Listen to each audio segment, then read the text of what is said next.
Fala pessoal, tudo bem com vocês? Esse aqui é mais um vídeo para os membros do canal e no vídeo de hoje eu vou trazer aqui o significado de alguns indicadores, inclusive a pedido de vocês aqui, membros do canal. Eu não vou trazer todos os indicadores, né? Se vocês entrarem no site Status Invest ou no Investidor 10, eu particularmente uso o Investidor 10, mas se vocês entrarem em qualquer site, vocês vão encontrar aí vários indicadores, inclusive os próprios significados, mas eu quero trazer aqui na prática o que realmente significa cada um. Eu separei aqui 8 indicadores, justamente porque eu acho esses 8 indicadores aqui relevantes e importantes, tá? Se você conseguir entender aqui esses indicadores, você já vai estar à frente aí de muitos que se dizem, né, investidores, justamente porque não sabem ali como analisar uma ação, não entendem esses indicadores. Se vocês entenderem aqui, pelo menos esses 8 indicadores, vocês já vão ali se dar muito bem na Bolsa de Valores, em pelo menos uma carteira ali, buscando, né, uma estratégia previdenciária, boas empresas pagadoras de dividendo, de preferência em setores perenes, tá? Quais são esses indicadores? Relação preço sobre lucro, relação preço-valor patrimonial, EV/EBITDA, dividend yield, dívida líquida sobre patrimônio líquido, dívida líquida sobre EBITDA, margem líquida e ROI. Vou tentar passar aqui o que significa cada um desses e vou tentar mostrar aqui também já na prática. Antes de eu entrar a fundo ali nos indicadores, eu tô aqui no site Investidor 10 e vou descer aqui para a gente ver os indicadores aqui no caso da Taesa. Eu quero bater na tecla aqui que vocês não precisam decorar o que significa cada um desses. Justamente vocês precisam entender. E por que vocês não precisam decorar? Porque em qualquer site que vocês forem de análise, ou até mesmo jogar no Google, vocês vão encontrar o que significa cada indicador. Então, por exemplo, olhem aqui, relação preço sobre lucro, demonstra o quanto o mercado está disposto a pagar pelos lucros de uma empresa. Relação preço-valor patrimonial, você tem aqui o que significa dividend yield, payout, margem EBIT, margem bruta, margem líquida, tudo aqui vocês vão encontrar nesses sites, tá? Eu tô aqui no Investidor 10, mas vocês encontram também lá no site Status Invest. VPA, né, o valor patrimonial por ação, eu vou falar mais disso aqui ao longo do vídeo. Lucro por ação, vocês encontram aqui também nos sites. Então, nada disso vocês precisam saber exatamente o que significa ali. Na teoria, vocês realmente precisam entender a prática, tá? Fiquem tranquilos, não precisa aqui decoreba. Sem contar que esses indicadores você já encontra aí em todos os sites, né? Então você dificilmente vai precisar ficar fazendo cálculo à mão, indo lá nos balanços da empresa, vendo o valor patrimonial por ação e fazendo ali o cálculo à mão. Você vai chegar aqui e vai olhar os indicadores e você já vai ter essas respostas, né? Seja aí qualquer site que você utilize. Sendo assim, entender a prática aqui, ela é muito importante, tá? Então já vou mostrar a teoria também na prática. O PL, ou relação preço sobre lucro, é um indicador usado para avaliar se o preço das ações de uma empresa está caro ou barato. Eu sempre trago isso aqui para vocês, né? Na fórmula da relação preço sobre lucro, o preço analisado é sempre o valor por ação que está divulgado na bolsa em um certo momento. Ou seja, é o valor por ação que a gente vê lá no home broker, tá? Já o lucro é o lucro da empresa aqui por ação. Então é o LPA, pessoal, que já vai estar lá no site que você utiliza, tá? Acabei de mostrar o LPA para vocês lá no Investidor 10, que é o lucro por ação. Então vamos supor que uma empresa possua uma ação cotada a R$15, tá? Então você vê o preço dessa ação lá no home broker a R$15. E o seu lucro líquido anual por ação seja de R$5. Então o seu LPA é de R$5. Esse valor também já vai estar lá no Investidor 10, tá? Você não precisa, ou no Status Invest, não importa. Você não precisa calcular à mão. Qual que vai ser aqui, então, a relação preço sobre lucro? Como é que você calcula? Você vai pegar aqui os R$15, que é o preço da ação, e vai dividir por 5, que é o lucro por ação. Dessa forma, a empresa está negociada a 3 vezes o lucro que ela gerou nos últimos 12 meses. Então, esse é um indicador de passado. Você pega ali, tem o lucro que a empresa gerou nos últimos 12 meses, e de acordo com o preço atual, você ali consegue chegar a um indicador.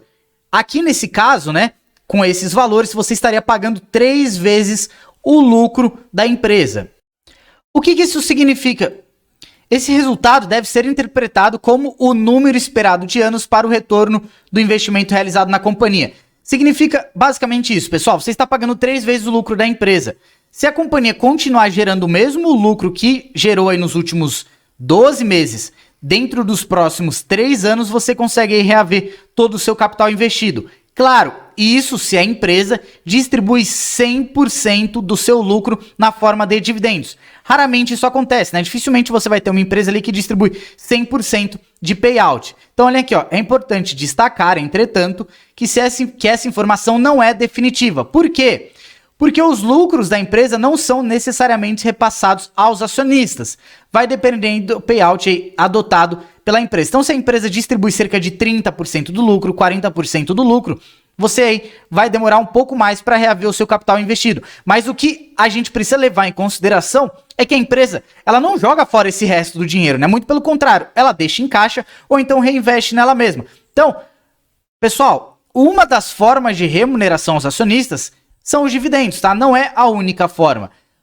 Se a empresa pega esse dinheiro e reinveste na própria empresa, você também está sendo remunerado, porque na teoria a empresa está agregando valor.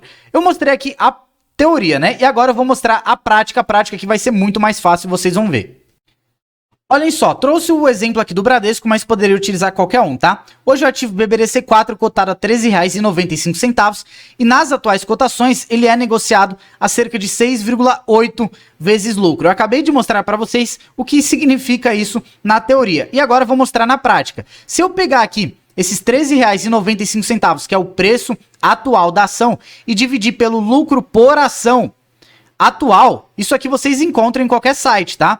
Aqui no caso eu tirei do Investidor 10. Então olhem só, o lucro por ação atual do Bradesco em torno de 2,05. Então se eu dividir R$ 13,95 por esse valor, eu vou encontrar a relação preço sobre lucro de 6,8. Então o que isso significa? Significa que hoje você está comprando as ações do Bradesco abaixo de 7 vezes o lucro gerado nos últimos 12 meses, tá? Esse LPA, só para destacar, é o lucro por ação.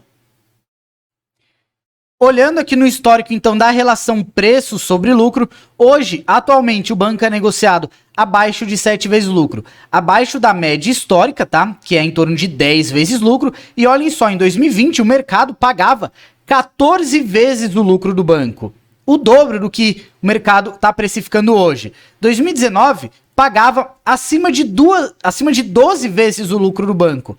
2018, acima de 14 vezes o lucro do banco. Então, como é que a gente sabe que hoje o banco está descontado? Porque ele é negociado abaixo de 7 vezes lucro. Então, quem está comprando hoje, caso o banco continue mantendo aí o lucro que ele gerou nos últimos 12 meses, em menos de 7 anos já consegue reaver o capital investido. Quem estava comprando lá em 2020 estava pagando aí 14 vezes. Precisaria esperar 14 anos. É basicamente isso que significa, tá, pessoal? A prática aqui ela é muito mais fácil, né? Então, na teoria, quanto mais baixo aqui, quanto menor for essa relação preço sobre lucro, mais barato está o ativo. Claro que você precisa olhar o histórico e comparar aí com o histórico da própria empresa, tá? De quanto o mercado já precificou a companhia. Próximo indicador, relação preço-valor patrimonial. Da mesma forma que o indicador preço sobre lucro indica aí se uma empresa está barata ou cara, você também pode utilizar a relação preço-valor patrimonial para isso. Mas você sempre vai observar um conjunto de indicadores e não apenas um indicador para dizer se a empresa está barata ou cara, tá? Relação preço-valor patrimonial, ele pode ser obtido aqui através da divisão, então, entre o preço do ativo negociado em bolsa e o valor patrimonial da companhia. Então, é o preço de mercado da empresa e divide pelo valor patrimonial. O que é mais interessante é que você não precisa ir lá no balanço, né, da empresa e fazer esse cálculo à mão. Você já consegue aí obter nos sites direto o indicador. Também é possível encontrar o PVP nomeado de preço VPA, que esse é o indicador que a gente mais usa, que corresponde ao preço da ação dividido pelo valor patrimonial por ação. Então é aquele indicador que eu sempre mostro para vocês, relação preço-valor patrimonial. Eu vou mostrar aqui na teoria e já vou mostrar a prática e vai ficar muito mais fácil. Supondo que uma empresa possui um valor patrimonial por ação, então esse é o VPA. Lembrando que isso vocês encontram nos sites, tá? De R$30, mas está sendo negociada em bolsa a R$40, esse é o valor por ação que você está vendo lá no Home Broker, tá? O PVPA da companhia será de 1,33. Como é que você chegou nesse valor, Felipe? Eu vou pegar aqui então o preço da ação vou dividir pelo valor patrimonial, então 40 dividido por 30, chego ao valor de 1,33. Sendo assim, a empresa, a ação ou ativo está sendo negociado a um preço superior ao seu valor de patrimônio. Isso significa que a empresa está cara? Não necessariamente, você precisa olhar sempre o histórico da empresa. Por exemplo, se a empresa, ela historicamente é negociada a 3 vezes o seu valor patrimonial e hoje ela é negociada em 1,33 vezes o seu valor patrimonial, hoje na verdade a empresa estaria barata, né? Olhando esse indicador apenas. Agora, vamos supor que a empresa estivesse sendo negociada em bolsa a R$20, né? Ela estava lá 40, caiu para R$20. O seu PVP seria aqui de 0,66 vezes. Como é que eu cheguei nesse valor? Da mesma forma, pego aqui o valor por ação, divido pelo valor patrimonial por ação e chego aqui no valor de 0,66 vezes. Sendo assim, indica um preço abaixo do seu valor de patrimônio. Pera aí, Felipe, não entendi. O que significa, na verdade, esse valor de patrimônio? Vou explicar. Vamos supor que você tenha um apartamento e custe, sei lá, R$200 mil. Esse é o valor patrimonial do seu apartamento, tá? Quando você vai lá fazer o seu imposto de renda, qual que é o seu valor de patrimônio? Quanto você tem de patrimônio? Como é que você faz isso? Você vai lá ver quanto vale a sua moto, ver quanto vale o seu carro, ver quanto vale aí a sua casa, né? Você vai somar o valor disso tudo e esse é o valor patrimonial. Da mesma forma aqui com a empresa. Pega lá todas as suas instalações, seus carros, computadores, todos os seus ativos, esse é o patrimônio da empresa. Se a empresa está negociada abaixo do seu valor, se a empresa está negociada abaixo do seu valor patrimonial, significa que você está comprando aí a empresa de certa forma descontada. Por quê? Quando um PVP é considerado baixo, com valor abaixo de 1, existe uma indicação de que a empresa vale menos do que o seu patrimônio líquido dentro da bolsa. Então, realmente, né? Até me deixe aqui nos comentários. Você venderia o seu apartamento ou o seu carro por 0,6 vezes o valor do que ele vale? Ou seja, abaixo realmente do que ele vale? Dificilmente você venderia, mas muitas ações são negociadas em bolsa de valores abaixo do que realmente ela vale. Então, se você souber analisar alguns indicadores, entre eles aqui relação preço-valor patrimonial, você pode utilizar, por exemplo, para analisar bancos, elétricas, né? Cai muito bem, você aí pode se dar muito bem. Tá, Felipe, entendi na teoria, mas quero ver aqui a prática. Olhem só, vou utilizar novamente o exemplo do Bradesco ativo BBDC4, que hoje está cotado abaixo do seu valor patrimonial. Hoje, basicamente, o que isso significa? Significa que é mais barato você ir comprar o Bradesco com todas as suas instalações, não tem aqui basicamente valor nenhum agregado à marca do Bradesco, né? Um banco aí que possui mais de 100 anos, realmente um descontaço hoje. Significa que sai muito mais barato você comprar o Bradesco do que começar um banco do zero, tá? É basicamente isso que significa. E como é que eu chego aqui nessa relação preço-valor patrimonial na prática? Olhem só, pego aqui hoje a cotação de R$ 13,95 e divido pelo VPA, que é o valor patrimonial por ação.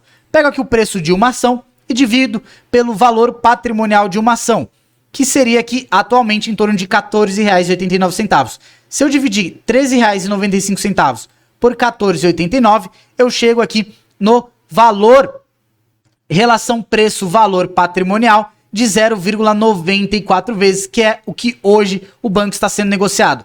Média histórica do banco ser negociado em torno de 1,6 vezes o seu valor patrimonial. Ou seja, o banco aqui, historicamente, sempre foi negociado sempre foi negociado acima do seu valor patrimonial, tá, pessoal? Justamente porque é um banco privado. Bancos privados, eles tendem aqui a ter um certo valor agregado à sua marca. Olhem só, desde 2019, né, basicamente chegou aí a pandemia, 2020 para cá, o banco vem despencando. 2019 ele era negociado acima de 2 vezes o seu valor patrimonial e hoje está abaixo de 1 vez o seu valor patrimonial. Então realmente aí, o banco, se a gente for parar para pensar em relação a preço sobre lucro, em relação a preço-valor patrimonial, hoje realmente o banco está aí com um descontaço, tá? Espero que vocês tenham entendido aqui. Relação preço sobre lucro e relação preço-valor patrimonial cai muito bem para avaliar um banco, por exemplo, uma elétrica, por exemplo, tá? Falando um pouquinho agora do EV/EBITDA. Esse é um indicador que também pode indicar aqui se uma companhia está barata ou cara, tá, pessoal? Da mesma forma ali que relação preço sobre lucro. Porém, nem sempre você pode analisar aqui esse indicador, vai depender realmente da empresa que você está trabalhando. Então, por exemplo, se você vai analisar aí um banco, você não pode analisar EV/EBITDA. Por quê? Porque bancos e seguradoras, tá? Eles não têm ali EBITDA, porque eles ganham dinheiro de formas distintas aqui do que elétricas, do que, por exemplo, empresas de commodity. Então, quando você for analisar aqui o EBITDA de uma empresa, fiquem tranquilos que eu já vou falar o que significa aqui EBITDA e todas essas teorias, tá? Mas quando você for analisar, por exemplo, uma empresa de commodity, seja ela aí uma Usiminas, seja uma Vale ou até mesmo a própria Klabin, o EBITDA dele faz muito sentido e ao longo aqui do slide vocês vão entender o porquê. Sendo assim, então, uma das utilizações principais do indicador é a comparação entre o resultado de diferentes empresas. Então, você vai usar aqui o indicador para comparar empresas de commodity, por exemplo, Vale, CSN, Semin, e dessa forma você consegue aí chegar a algumas conclusões. Então, basicamente, é uma representação do quanto uma empresa consegue produzir com seus próprios recursos. Fiquem tranquilos, vocês vão entender. O que significa o EV? Basicamente é o valor da firma, né? Ele vem do inglês Enterprise Value, que é justamente o valor da empresa. O valor da empresa ele é formado por 3 componentes: valor de mercado, valor das dívidas e caixas e equivalentes de caixa. Pô, Felipe, eu preciso saber do que significa cada um desses, preciso aqui calcular à mão? Não, vocês vão entrar aí nos sites, né? Seja no Status Invest, seja no Investidor 10, qualquer outro, e já tem aqui essa relação EV/EBITDA. E também é muito comum, tá, ter a relação preço/EBITDA, que é justamente o preço da ação em relação ao EBITDA. Felipe, que raios é esse EBITDA? Pessoal, geralmente as siglas aqui, elas são abreviações dos nomes em inglês, tá?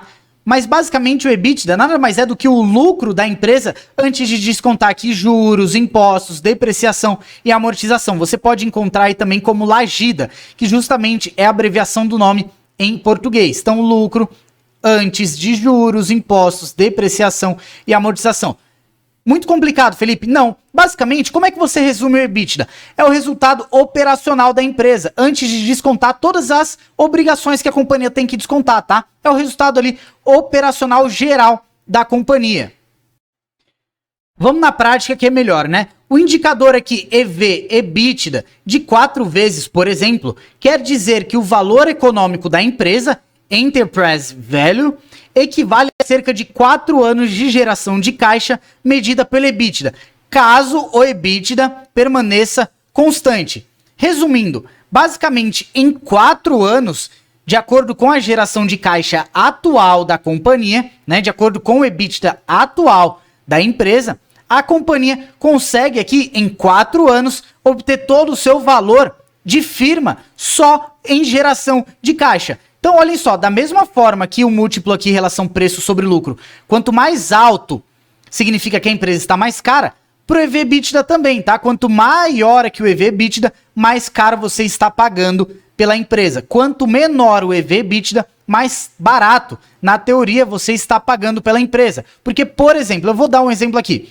Atualmente, a Usiminas, né, ela tá aqui com a relação EV/EBITDA em torno de 2,94 vezes. Ou seja, de acordo com o EBITDA que a companhia vem gerando, tá? Caso permaneça constante esse EBITDA, vale destacar que esse é o EBITDA dos últimos 12 meses, tá? Então, de acordo com o EBITDA dos últimos 12 meses, abaixo aí de 3 vezes, abaixo de 3 anos, caso esse EBITDA permaneça constante, a Usiminas consegue aqui todo o seu valor de mercado, seu valor aqui de empresa em geração de caixa. Então, de acordo com o EBITDA dos últimos 12 meses, a companhia, em 3 anos, consegue aqui todo o seu valor de firma. Percebam que lá em 2020, essa relação estava em quase 8 vezes, tá? Então, de acordo com o EBITDA que a empresa gerava naquele período, a empresa demoraria quase 8 anos para obter aqui, em geração de caixa, o valor da firma. Não trouxe aqui para vocês, mas fica como lição de casa. Se vocês analisarem, por exemplo, o histórico da relação preço sobre lucro da Usiminas, o histórico da relação preço-valor patrimonial e o histórico da relação EV/EBITDA, vocês vão realmente ver que a Usiminas está descontada. E só relembrando, né? novamente, vocês não vão olhar a métrica EBITDA para bancos ou para seguradoras, porque são companhias que não geram aqui EBITDA, tá? Basicamente, geram resultados de outra forma, e o EBITDA é o resultado operacional da empresa. Então, quais empresas vocês vão analisar EV/EBITDA, relação preço sobre lucro, relação preço-valor patrimonial? Geralmente, vocês vão analisar aí para companhias de commodities, vocês vão aí analisar para elétricas, empresas de saneamento. Então aí vocês podem pegar todas essas empresas que são empresas que geram EBITDA, vocês conseguem levar em consideração todos esses indicadores. Pô, Felipe, e se for um banco, se for uma seguradora? Aí é interessante que você olhe relação preço sobre lucro, relação preço-valor patrimonial e alguns outros indicadores, né? Claro, além ali do tipo de empresa, né, pessoal? Pelo amor de Deus, avaliem a gestão da empresa, entrem no site da empresa, não olhem apenas os indicadores, olhem a companhia, debrucem também na companhia, gestão, payout, enfim. Próximo indicador, Dividend Yield. Esse é um indicador aqui bem simples de ser calculado, tá? Basicamente diz quanto a empresa pagou em porcentagem, né, em proventos nos últimos 12 meses em relação à cotação atual. Como assim? Hoje, a Uzi Minas está cotado, fala aqui do ativo Uzi 5, cotado a R$ 7,28. E está com dividend yield nos últimos 12 meses em torno de 8,64%. Como é que eu chego nesse valor? Eu sei que a Uzi Minas pagou 62 centavos de dividendo nos últimos 12 meses. Então, o dividend yield eu calculo da seguinte forma. Pego quanto a companhia pagou, aqui no caso da Uzi Minas, 62 centavos por ação, e divido pelo valor atual da cotação. Por quê? Porque o dividend yield é dado em relação à cotação atual, tá? Não confundam com yield on cost. Então, dividindo um pelo outro e depois multiplicando por 100, você encontra aqui o dividend yield é dado em porcentagem. Então, a companhia pagou 8,6% de dividend yield em relação à cotação atual, tá? Isso é o que significa esses 62 centavos em R$ 7,28. Significa aqui 8,6% do todo.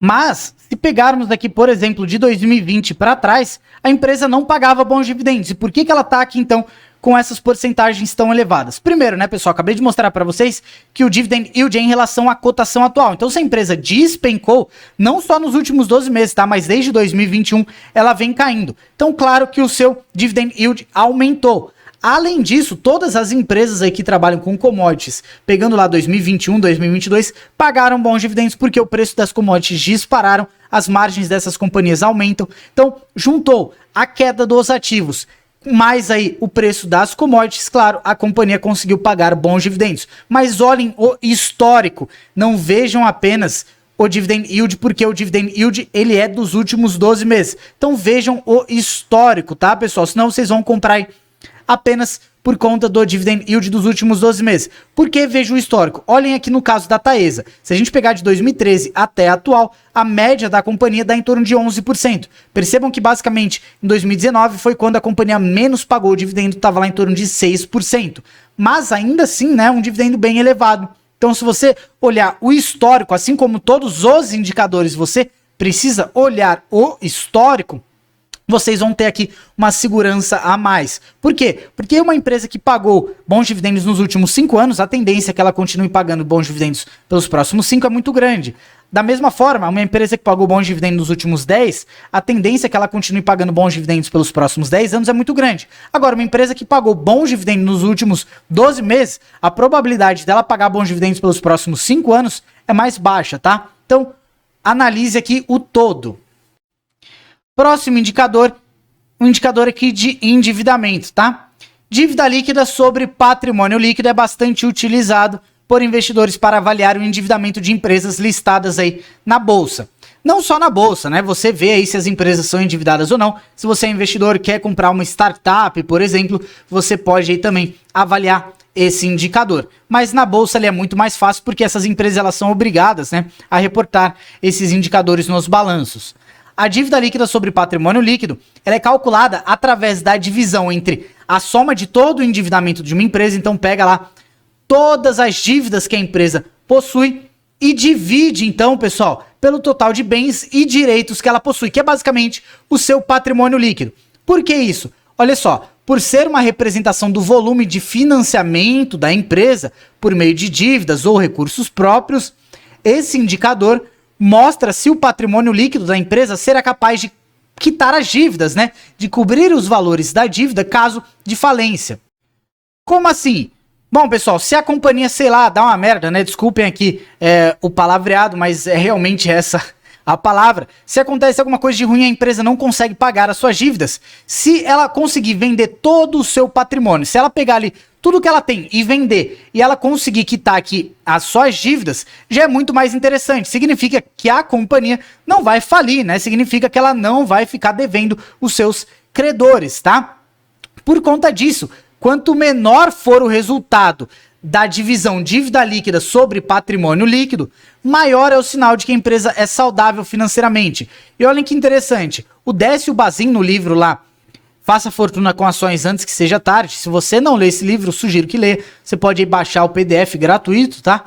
Ele usava esse indicador como base, então ele não investia aqui em empresas que tinham esse indicador aqui acima de 1, ele só comprava empresas que possuem esse indicador aqui, dívida líquida sobre patrimônio líquido, abaixo de 1, porque dessa forma ele já se livrava ali de empresas que eram muito endividadas e que mesmo se vendessem todo o seu patrimônio, não conseguiriam quitar ali as suas dívidas, né? Então, obviamente, ele como investidor nessas empresas perderia dinheiro. Trazendo aqui de exemplo o histórico, novamente, da Uzi Minas na relação dívida líquida sobre patrimônio líquido. Percebam que atualmente a companhia tá com essa relação aqui abaixo de 1. Na verdade, tá lá basicamente nas suas mínimas históricas, né? A Uzi Minas, de uma forma geral, é uma empresa que sempre tá com endividamento bem controlado, tá, pessoal? Dificilmente a companhia vai estar com problema aqui no seu endividamento justamente por conta da gestão. Gosto bastante da gestão da Uzi Minas. Trouxe aqui a título de curiosidade mesmo para que vocês analisem o histórico da empresa. Não vejam apenas o atual, tá? Como eu disse nos outros indicadores, faça a mesma coisa aqui com a dívida líquida sobre patrimônio líquido. Vejam o histórico da empresa, porque dessa forma você também pode ali já entender a gestão, né? Se é uma empresa que sempre esteve ali com uma dívida bem elevada, não é interessante que você compre essa empresa. Por quê? Porque muitas vezes, pessoal, a gestão da empresa, ela toma muito risco. Se você não está disposto a correr muito risco, não é interessante que você compre uma empresa que sempre trabalhou com seu endividamento elevado, tá? Voltando aqui rapidinho, percebam que basicamente de 2009 até atualmente, a Uzi Minas nunca aqui passou, né, da relação de uma vez dívida líquida sobre patrimônio líquido. Então aqui entrando, né, no crivo do Décio Bazin no livro Faça Fortuna com Ações Antes que Seja Tarde. O próximo indicador também é um indicador de endividamento, inclusive é um indicador aqui muito mais falado, muito mais utilizado aí no ramo, né, inclusive nos vídeos aqui. Basicamente todos os influencers, né, falam muito da alavancagem. A alavancagem, pessoal, nada mais é do que a relação dívida líquida sobre EBITDA da empresa. Esse indicador, ele é bem importante aqui. Se você analisar relação dívida líquida sobre patrimônio líquido e dívida líquida sobre EBITDA e os dois ali tiverem ok, muito difícil, né? Se a empresa tiver uma boa gestão, tiver um setor perene, ser uma boa empresa pagadora de dividendo, muito difícil você vai perder dinheiro, tá? Ainda mais se você for investidor de longo prazo. Porque investir numa empresa que tem dívida, né, já é um sinal ali de que isso pode dar ruim. Principalmente se essas dívidas forem muito elevadas, tá? O indicador aqui, alavancagem, né, dívida líquida sobre EBITDA, ele é bem tranquilo. Seu resultado demonstra o número de anos que uma empresa levaria para pagar a sua dívida líquida no cenário em que o EBITDA permanece constante. E aqui, pessoal, não importa se a dívida ela tem vencimento em 2040. Você vai levar ela em consideração nesse cálculo, tá? Então, olha só. Isso acontece pois a dívida líquida sobre EBITDA, a alavancagem, considera o nível de dívida líquida e o quanto a empresa está gerando com suas atividades operacionais no momento analisado. Então, você vai pegar o EBITDA dos últimos 12 meses e vai pegar ali toda a dívida que a empresa, não importa se é de curto, médio, longo prazo, e vai colocar aqui na equação. Olha que legal, o Décio Bazin, por exemplo, deixa eu trocar de cor, ele utilizava esse indicador como base. Ele apenas investia em empresas que tivesse aqui com indicador, né, dívida líquida sobre EBITDA, abaixo de 3. Por quê? Porque dessa forma ele também eliminava certa forma ali do risco, né? Investir em empresas que estão muito alavancadas, ainda mais agora em períodos de alta taxa básica de juros, né? Taxa Selic está lá em quase 14%. Então, dessa forma, você consegue aí se prevenir, já que investir em empresas que estão muito alavancadas apresenta, de certa forma, risco. E o que é mais interessante é que vocês não precisam ir lá pegar o EBITDA da empresa, pegar a dívida líquida que a companhia divulgou e faz aí o cálculo no papel à mão. Não precisa disso, tá, pessoal? Vocês podem olhar aqui ou nos sites, mas ainda é mais confiável que vocês olhem aí nos balanços. Todas as empresas, de forma trimestral, elas precisam divulgar a sua alavancagem, tá? Trazendo aqui a Usiminas, por exemplo, novamente aqui, olhem só, atualmente a alavancagem da empresa, dívida líquida sobre EBITDA, está em torno de 0,33 vezes. Então aí, bem controlado. Percebam que em 2016 essa alavancagem estava lá em quase 5 vezes, 2019 essa alavancagem estava lá acima de 2 vezes, então aí atualmente bem controlado o endividamento da empresa, tá? Pô, Felipe, mas eu já vi alavancagem negativa. O que isso significa? Quando essa relação dívida líquida sobre EBITDA dá negativa.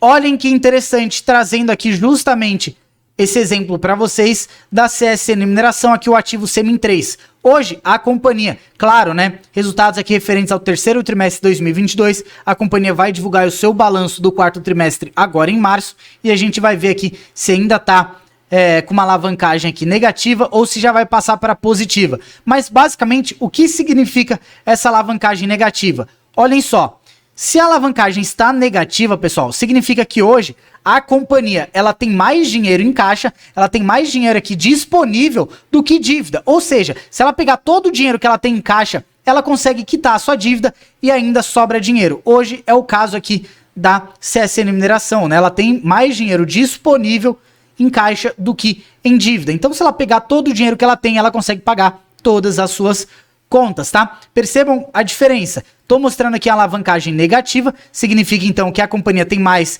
dinheiro em caixa do que dívida.